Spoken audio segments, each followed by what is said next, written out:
Vamos revisar agora o IRDR. Eu quero trazer aqui uma síntese do incidente de resolução de demandas repetitivas. Nós temos aqui, e até para você já ir buscando aí no seu material, eventualmente acompanhando pela legislação, nós temos o que, pessoal? Nós temos aqui regras a partir do artigo 976 CPC e seguintes. Tá? Então vai lá, tem o 976, o 977, vai até, salvo engano, até o 987, para ser mais exato, tá? Nós vamos sintetizar as principais informações aqui com vocês, mas eu gostaria que você primeiro pensasse na expressão. É um incidente de resolução de demandas repetitivas. Então, se é um incidente, ele parte de um procedimento que está tramitando. Ou seja, tem algum processo, tem um processo rolando e sobre esse processo eu requeiro, né, eu suscito este incidente, tá bom? Perfeito. Esse é o primeiro ponto. E o objetivo dele é o quê? É tratar de situações que têm demandas repetitivas. Isso é absolutamente fundamental para você poder dissociar o IRDR do IAC. E as bancas adoram fazer essa confusão, tá? Trazer essa confusão nas questões para você perder pontos. Você não vai perder. O que você vai pensar? No incidente de assunção de competência, que é o IAC, que não está sendo neste momento estudado, nós temos uma potencialidade de repetição, mas nós não temos a repetição. Então aqui um dos pressupostos para que haja esse requerimento do incidente e ele seja analisado, é que nós tenhamos a repetição, certo? É que nós tenhamos a repetição. Se não houver a repetição, não cabe IRDR, tá? Então, muito cuidado, tá? Muito cuidado. Então, vamos lá. Nós vamos começar, então, aqui, tratando o seguinte, tratando do cabimento. Quando que eu posso suscitar o IRDR? E o artigo 976, ele vai falar o seguinte, olha, você pode suscitar o IRDR quando houver, olha só, efetiva repetição. Ou seja, quando houver efetiva repetição de processos sobre o mesmo tema. Que tema? Sobre mesma questão de direito. Então, veja só, não há se falar em IRDR se forem questões repetidas de fato. Eu já vi diversas questões em prova dizendo, olha, o sujeito diante de inúmeras questões semelhantes, né, questões fáticas semelhantes, suscitou o IRDR. Está errado. Está errado. Ele só vai suscitar o IRDR se houver, de fato, essa efetiva repetição, mas sobre questões de direito. Esse é um ponto muito importante para você lembrar. E essa multiplicidade de processos semelhantes, se decididos de forma dispar, um decidido de um sentido, outro decidido de outro, gera o quê? Gera um risco à isonomia barra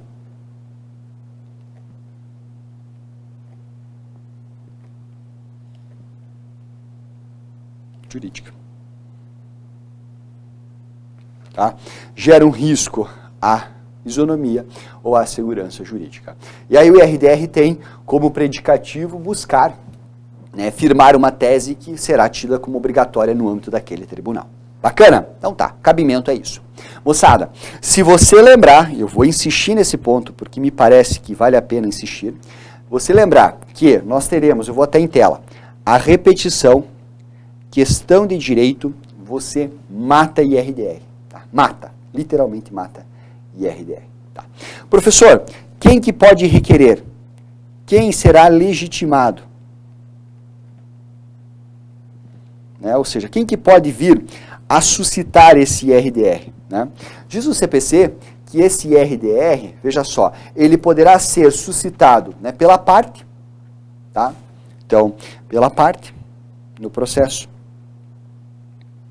pela parte, ou pelo Ministério Público, tá?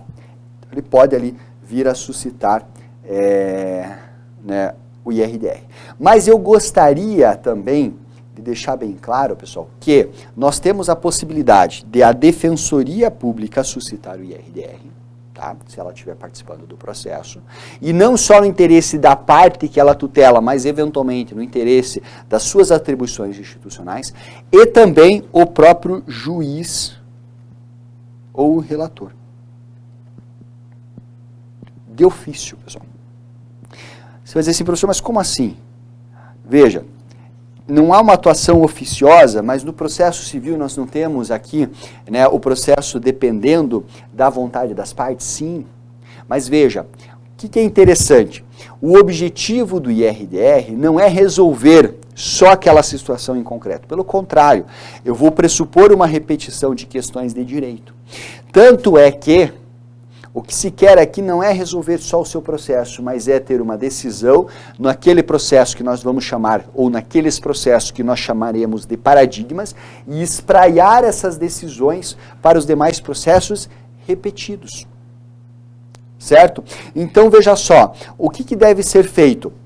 Você vai direcionar um pedido ao tribunal, para o tribunal dizer, olha, está vendo aqui a situação que nós temos? Sim. Nós temos 100 processos que tratam da mesma questão de direito, né? São processos, então, repetidos sobre a mesma questão de direito. Se as decisões forem uma dada por um sentido, outra dada por outro, outra dada no meio, isso é absolutamente prejudicial para a isonomia e para a segurança jurídica. Portanto, nós vamos suscitar esse IRDR para que nós fixemos uma tese prevalente ou prevalecente. E uma vez que você fixar essa tese, ela vinculará todos os demais processos. Então você pega de 100, você elege 2, por exemplo, os paradigmas, pode ser, reúne esses 2, decide e o que for decidido será levado para os demais. Tanto é que tem uma regrinha bem interessante, muitas vezes você não entende, dizendo, olha, a desistência ou abandono do processo não impede a análise do IRDR. Vamos lá, se o meu processo foi objeto de IRDR e eu resolver desistir dele, eu não posso. Não é que eu não posso, eu até posso desistir dele em relação ao meu aspecto específico, à minha questão específica. Mas mesmo assim, seguiremos com o julgamento, porque existem outros 99 processos que estão aguardando o julgamento desse IRDR para que aquela decisão possa a ele ser aplicada. Tá? É muito interessante você... Tá, beleza. Vamos lá. O que nós temos na sequência, pessoal? Né? Veja.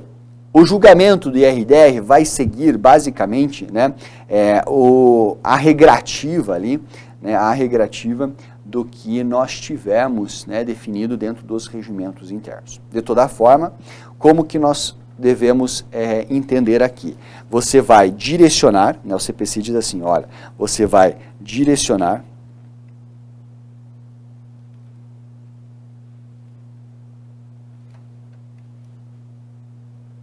ao tribunal. Para que o tribunal analise se é ou não é caso, né, de admissão do incidente. O que eles vão fazer nessa verificação de admissibilidade? Se é hipótese de cabimento, se há de fato repetição, se nós temos ali, se são repetições de questões jurídicas, e se essas decisões elas podem gerar aqui um risco à isonomia. Uma vez que nós tivermos a admissão, né, eu vou colocar aqui, admitido, indica-se o relator. Ou melhor, eu vou colocar distribui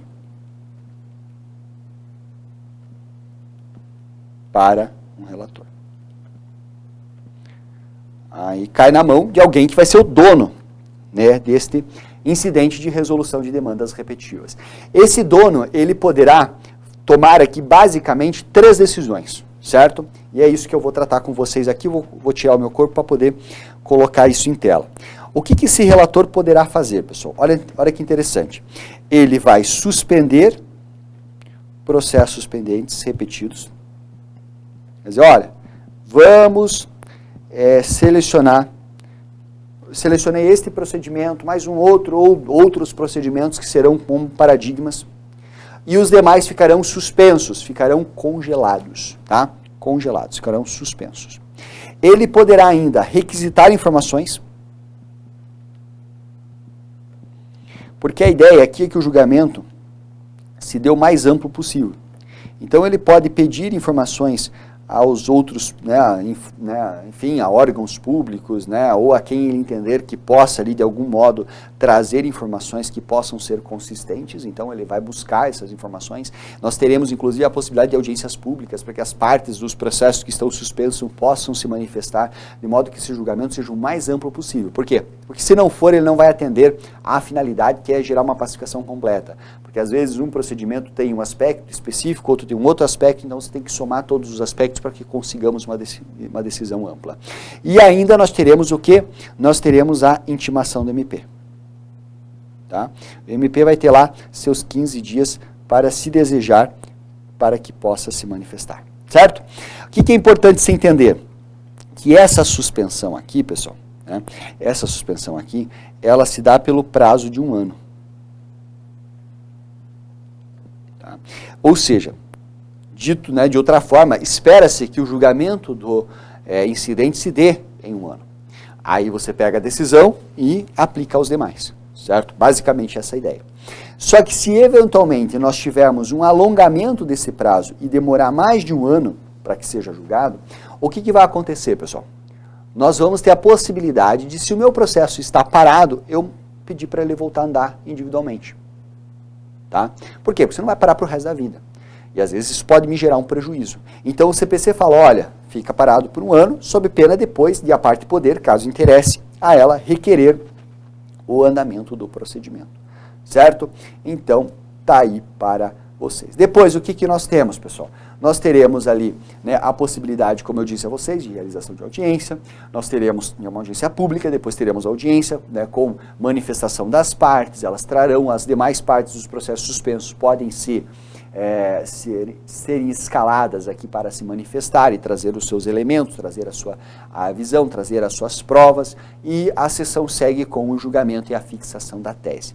Uma vez fixada a tese, o que você vai fazer? Você vai levar cópia dessas teses que foram fixadas para os processos que estão suspensos aqui, e são os processos repetidos, de modo que você tenha um precedente formado. Claro, futuros processos que também tratem da mesma questão de direito vão receber esse incidente como um incidente obrigatório. É um precedente vinculativo, ele será obrigatório e deve ser observado, inclusive gerando o dever de observância por parte do tribunal, por parte dos juízes em primeira instância. Tá? De toda forma, importante você saber que, se não for observado, eu vou até colocar isso, se não for observada a tese, cabe reclamação, então, porque ele é obrigatório. Então, se não observar a tese,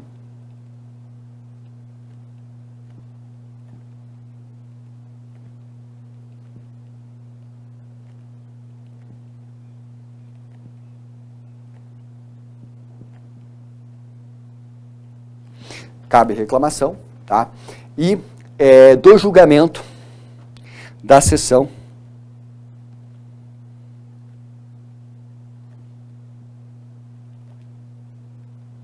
do IRDR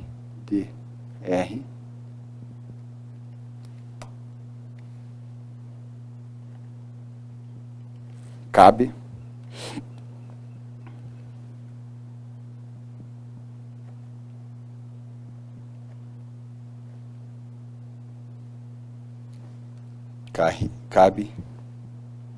RE ou RESP, tá?